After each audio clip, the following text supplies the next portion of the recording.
আর্য স্মৃতি ফিরে পেয়ে মেঘরাজ অপর্ণাকে তুলে নিয়ে গেছে জানতে পেরে মেঘরাজের হাত থেকে অপর্ণাকে বাঁচাতে ছুটে চলে যায়। আমরা এমনটাই দেখতে পারব আজকের পর্বে। চলুন বিস্তারিত জেনে নেই। শুরুতে দেখা যায় মীরার ফোনে কিঙ্কর ফোন করে জিজ্ঞেস করে, তুমি কোথায় আছো? মীরা বলে, এই তো অপর্ণাকে ছাড়িয়ে নিয়ে আসছি। ওদিকে কি খবর, বলো কি হয়েছে?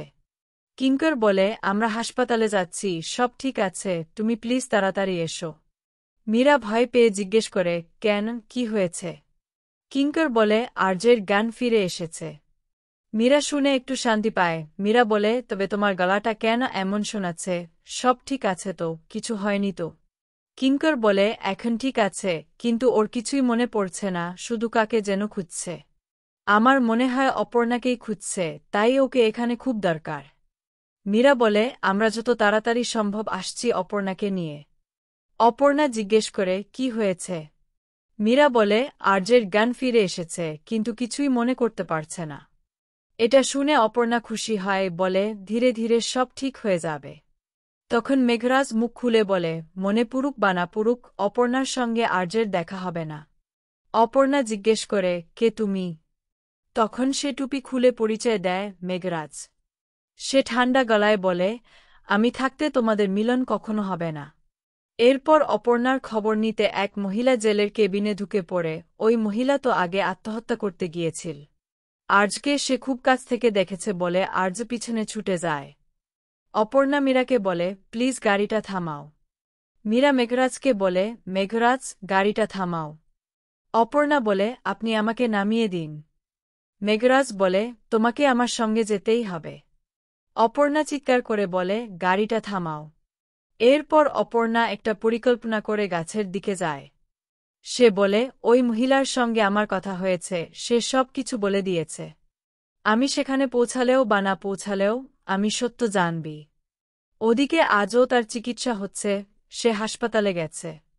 কিন্তু মেঘরাজ কিছুতেই বোঝে না, বলে, এটা কোনোভাবেই সম্ভব নয়। এরপর যখন অপর্ণা সেই মহিলার মুখোমুখি যেতে চায়, তখন কিছু লোক আর্যকে আটকাতে চায়। আর্য বলে, আমাকে শুধু 2টা প্রশ্ন করতে দাও, তারপর আমি এখান থেকে চলে যাব। সে মহিলাকে জিজ্ঞেস করে, কে পাঠিয়েছিল তোমাকে? কিন্তু মহিলা চুপ করে থাকে। কিঙ্কর মনে মনে ভাবতে থাকে, আর্যর কথা শুনে কি সব কিছু মনে পড়ছে? আর্য আবার বলে, কে করছে এসব, বলো। মহিলা ভয় পেয়ে চুপ করে থাকে। তখন আর্য রেগে গিয়ে বলে, আমাকে মারতে তুমি গুলি চালিয়েছিলে, তাই তোমাকে মারলেও আমার কিছু হবে না। কে পাঠিয়েছে তোমাকে বলো। সেই সময় পুলিশরা এসে আর্যকে আটকাতে চায়। আর্য বলে, কেউ একদম সামনে এগোবে না, না হলে আমি ওকে মেরে ফেলব। আমি শুধু 2টা প্রশ্ন করে এখান থেকে চলে যাব। কিন্তু পুলিশরা তখন বলে, ও তো আত্মহত্যা করতে গিয়েছিল, তুমি আবার ওকে মরার ভয় দেখাচ্ছ কেন? আর্য বলে, সে আত্মহত্যা করতে গিয়েছিল, মরেনি তো, বেঁচে আছে। আর্য মহিলাকে বলে, বেঁচে যখন আছি তখন মরার ভয়ও আছে। আমার কিন্তু একটা কথাও মাথায় ঢুকে না। আমি কিন্তু এখান থেকে না জেনে যাব না। মহিলা যখন কিছু বলতে যাবে, তখনই তো ওখানে একজন ছেলে ওয়ার্ডে বসেছিল, সে সঙ্গে সঙ্গে বন্দুক বের করে গুলি চালিয়ে দেয়। মহিলার সঙ্গে সঙ্গে লোকটা ওখানেই মরে যায়। পুলিশও পালাচ্ছে, আর্য সবাই দৌড়াচ্ছে লক্ষ্যের পিছনে। অপরদিকে মেঘরাজের সেনা গেল, আর্য সুস্থ হচ্ছে। তখন মেঘরাজের মাথায় যেন বাজ পড়ার মতো অবস্থা। সে বলে, কখনো হতে পারবে না, আর্য সুস্থ হতে পারবে না। তুমি মিথ্যে কথা বলছ। আমি সত্যি কথা বলছি, মহিলার সব খবর আমাদেরকে দিয়ে দিয়েছে। আপনারা কেন বিশ্বাস করেন না? মীরা বলে, এটা কখনোই হতে পারে না। অপর্ণা বলে, আপনারা না বিশ্বাস করলেও হতে পারে, কিন্তু আমি আপনাকে বলে দিচ্ছি, আপনি আগেও কিছু করতে পারেননি, এখনও কিছু করতে পারবেন না আমাদের। এই বলে তখন হাতে একটা লোহার জিনিস তুলে পিছন থেকে মেঘরাজের মাথায় সজোরে আঘাত করে। মেঘরাজ তখন ঠিকমতো স্টিয়ারিং ধরতে পারে না, গাড়ি এদিক ওদিক ঘুরতে থাকে। শেষে বেরোনোর আগে গাড়িটা একটা ল্যাম্প পোস্টে গিয়ে ধাক্কা খেয়ে দুর্ঘটনা হয়ে যায়। অপরদিকে আর্য ছুটে গিয়ে সেই লোকটাকে ধরে। সে বলে, আমি কিন্তু এএস আর আর্য সিংহ রায়, আমি ফিরে এসেছি। এরপর সে ধরে জিজ্ঞেস করে, কে পাঠিয়েছে তোমাকে, তুমি কার লোক? লোকটা পিছন দিকে তাকায়। সে বলে, কার দিকে তাকাচ্ছ? তখন আর্য দেখে কিছু লোক দাঁড়িয়ে আছে, তারা বলে এখান থেকে চলে যাও। তখন সেই গুন্ডা তার পিস্তল বের করে। আর্য তাকে ধরে আর সে বলে আমি ভয় পেয়ে গিয়েছি, দয়া করে আমাকে ছেড়ে দাও। কিন্তু আর্য এগোতেই ছেলেটা নিজের মাথায় নিজে বন্দুক চালিয়ে মরে যায়। তখন আর্য ছুটে গিয়ে দেখে বলে তুমি কি ওকে মেরেছ? সে তো আমাকে মারতে পারত, সেটা না করে নিজেকে মেরে ফেলল। এরপর কিঙ্কর বলে তোমাকে এভাবে সুস্থ দেখে আমার ভালো লাগছে। কিন্তু তোমার কিছুই মনে পড়ছে না যে সব ভুলে গিয়েছিলে, তার জন্য আমার মাথা খারাপ হয়ে গিয়েছিল। কিঙ্কর বলে একটা বড় ষড়যন্ত্র চলছে। আমি সব জানি, কিন্তু একা কিছু বুঝতে পারছিলাম না, কিছু ভাবতেও পারছিলাম না। আর্য বলে খুব প্ল্যান করে এগুলো করা হচ্ছে। জানিস তো পিছনে অনেকেই আছে, মেঘরাজ আছে, আর মেঘরাজের পিছনে আরেকজন আছে যে খুব শক্তিশালী। কিঙ্কর বলে গর্ত থেকে একটাকে তুলে বারো করতে হবে। এরপর কিঙ্কর বলে আমি তোকে কথা দিচ্ছি, যারা তোকে মারতে চাইছে বা ক্ষতি করার চেষ্টা করছে তাদের সবাইকে গর্ত থেকে বের করে মারব। কিন্তু এখন না, এখন তোকে যেতে হবে আমার সঙ্গে, কারণ সবাই তোর জন্য অপেক্ষা করছে, সবাই খুব চিন্তা করছে।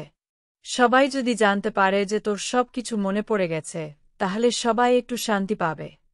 আর যখন আর্য জিজ্ঞেস করে অপর্ণা কি হাসপাতালে আছে, তখন কিঙ্কর বলে না। তখন আর্য বলে অপর্ণা কোথায় আছে? অপরদিকে মীরার জ্ঞান ফিরে আসে, জ্ঞান ফিরতে দেখো যে মেঘরাজ অজ্ঞান হয়ে পড়ে আছে। মীরা আস্তে আস্তে দরজা খুলে বেরোতে যাবে, তখনই মেঘরাজের জ্ঞান ফেরে আর সে তাড়াতাড়ি গাড়িটা স্টার্ট দেয়। মীরা রাস্তার মাঝে পড়ে যায়। আর্য কিঙ্করকে বলছে অপর্ণা কোথায়? কিঙ্কর বলে আগের ভিতরে চল, ও হয়তো হসপিটালে এসেছে দেখা করতে। কিঙ্কর বলে থানায় গিয়ে ওই মহিলার সঙ্গে দেখা করতে। আর্য বলে কেন? তখন কিঙ্কর বলে তোর শরীরটা এত খারাপ করছিল দেখে অপর্ণার মাথায় ছিল ওই মহিলা তোকেই দেখত, কিন্তু ওই মহিলা তো বলেছিল তোকে প্রতিষেধক দেবে, অথচ কিছু জানার আগেই মহিলা আত্মহত্যা করল, আর যুবতীর হিসেবটা মিলছে না। এখানে তো অপর্ণার হাসপাতালে থাকার কথা, তাহলে অপর্ণা কোথায়? তখন আর্য বলে একটা কাজ কর, তুই অপর্ণাকে একটা ফোন কর, আগে জানিস সে কোথায় আছে। কিঙ্কর বলে আমি তোকে বলছি ওর সঙ্গে কথা হয়েছে, কিন্তু এখনই ফোন করলে কি করবে? অপরদিকে অপর্ণা বারবার ফোন করে বলে কি হলো, কি করব, কেন কানেক্ট হচ্ছে না। তখন মীরা খুব কষ্ট করে উঠে দাঁড়িয়ে বলে এখনই কিঙ্করকে ফোন করতে হবে। ফোন করতে গিয়ে দেখে ফোনটা গাড়িতেই রয়ে গেছে। তখনই মনে পড়ে অপর্ণা গাড়িতেই আছে, মেঘরাজ তাকে নিয়ে চলে গেছে। মীরা ভাবে যদি অপর্ণার কোনো বিপদ হয়। তখন সামনে একটা চায়ের দোকান দেখতে পায়, সেখানে গিয়ে দোকানদারের ফোন নিয়ে কল করে। দোকানদার ফোন দেয়, মীরা সঙ্গে সঙ্গে কল করে, কিঙ্কর নাম্বার দেখে একটু অবাক হয়। ফোন ধরতেই মীরা সব খুলে বলে কিঙ্কর অপর্ণাকে নিয়ে চলে গেছে, তুমি প্লিজ তাকে হেল্প করো। আমি বুঝতে পারিনি যে গাড়িটা চালাচ্ছিল মেঘরাজ, সে আমাকে রাস্তায় ফেলে দিয়ে অপর্ণাকে নিয়ে চলে গেছে। অপর্ণাকে বাঁচাতে আর্য ছুটে চলে যায়। তো বন্ধুরা, তোমাদের কি মনে হয় আর্য পারবে অপর্ণাকে বাঁচাতে? কমেন্ট করে জানিয়ে দিন।